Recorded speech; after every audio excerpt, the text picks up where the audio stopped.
अस्सलाम वालेकुम। TV today digital के साथ मैं हूं आमना ताहिर। नाज़रीन, ज़ेबा बख्तियार को कौन नहीं जानता और अदनान समी को कौन नहीं जानता। ये दोनों ही बॉलीवुड में काम कर चुके हैं और एक वक्त में इन दोनों की ही आपस में शादी हो चुकी है।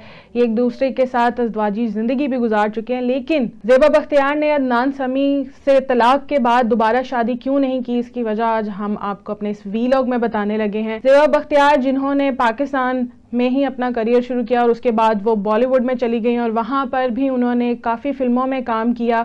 सबसे पहली उनकी शादी 1985 में हुई और एक साल बाद ही उनकी तलाक हो गई। उसके बाद उन्होंने 1889 में बॉलीवुड के डांसर जावेद जाफरी के साथ दूसरी शादी की, लेकिन वो शादी भी ज़्यादा देर ना चल सकी और उनको तलाक का सामना करना पड़ा।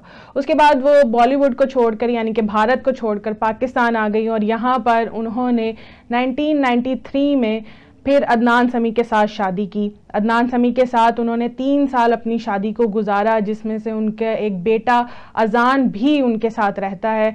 अदनान समी के साथ शादी के बाद जब उनके मसाइल बढ़ने लगे तो उन्होंने फिर से उनसे तलाक ले ली और 3 शादियों के बाद जब उनको तलाक हो गई तो फिर उन्होंने दोबारा शादी की कोशिश ही नहीं की। और इतने सालों के बाद जब अब उनसे इन बात के ऊपर सवालात किए जाते हैं कि आपने दोबारा शादी क्यों नहीं की, तो इसके ऊपर वो खुलकर ये बोल रही हैं कि मुझे ऐसा कोई भी शख्स नहीं मिला जो मुझे और मेरे बेटे को समझ सकता और संभाल सकता।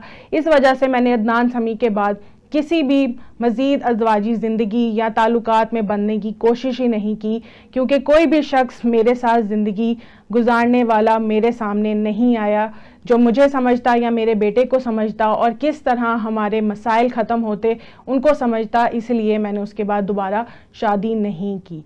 3 शादियों के तल्ख हकीकत के बाद एक इंसान अपने आप को खुद ही मजबूत बना लेता है, इसलिए शायद उनको ज़रूरत ही नहीं पड़ी कि वो दोबारा शादी करती और वो अपनी ज़िंदगी को मज़ीद मसाइल के अंदर उलझा लेती। दुनिया सिर्फ बातें करने के लिए और उन्होंने अपनी ज़िंदगी को अपने बेटे के साथ जोड़ लिया और अपने बेटे के साथ ज़िंदगी गुजारने लगी। यही शायद एक माँ की निशानी होती है कि वो किस तरह अपने लिए और अपने बेटे के लिए जीती हैं। आप इस हवाले से क्या कहेंगे? फीडबैक से ज़रूर आगाह कीजिएगा।